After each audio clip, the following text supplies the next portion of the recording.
Okay, so now we are going to go through each type of shear. We already did our chunking shears, and you see here, I'm going to do it one more time for you.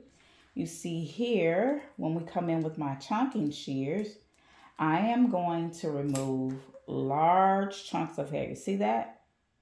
Okay, large chunks of hair. Slide that out, and this is what I got left. Large chunks, okay? So when I want to get rid of a lot of hair, a lot of bulk, I'm going to use these. Now these also can be used on the end, as I stated before, can be used on the end, okay? That is my blending, or I'm sorry, that is my notching or chunking shears.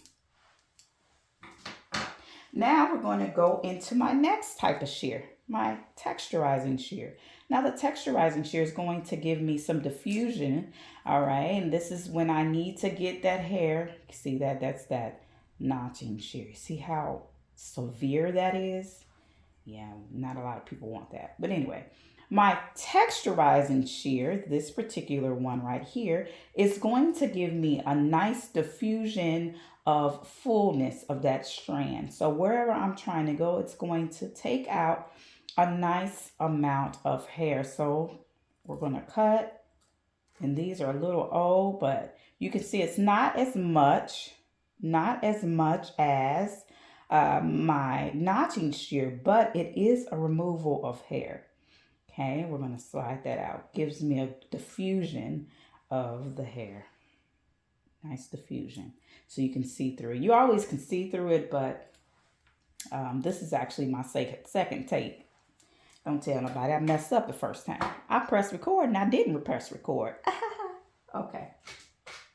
All right. So then that was my texturizing shear. Now I'm going to move on to my thinning shear. My thinning shear is, this one is 24 teeth.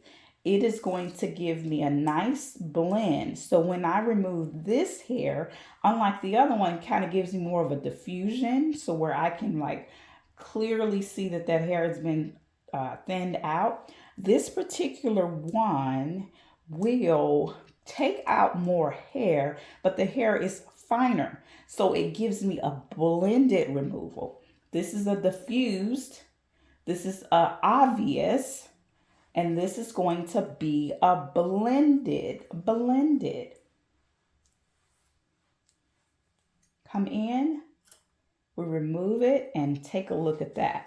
Now, when I remove this hair, you see that there's hair being removed. When I remove it, it's going to look as if I haven't taken anything out. It does not give me a harshness. That hair still looks full compared to this one where you can kind of see in between.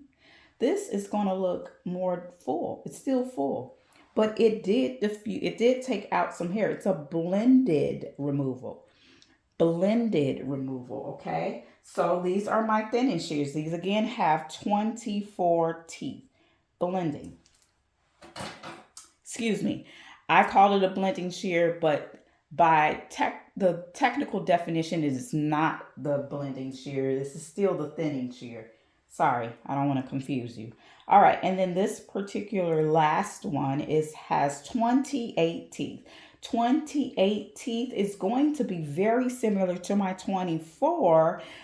It just has a couple more teeth, that's all. This is again going to give me blended. You see that hair that is being removed. It is being removed. However, when I'm done with that hair, it is still together, intact. It does not even though look how much hair I'm taking out. It does not look like I went through with a thinning shear. So we have our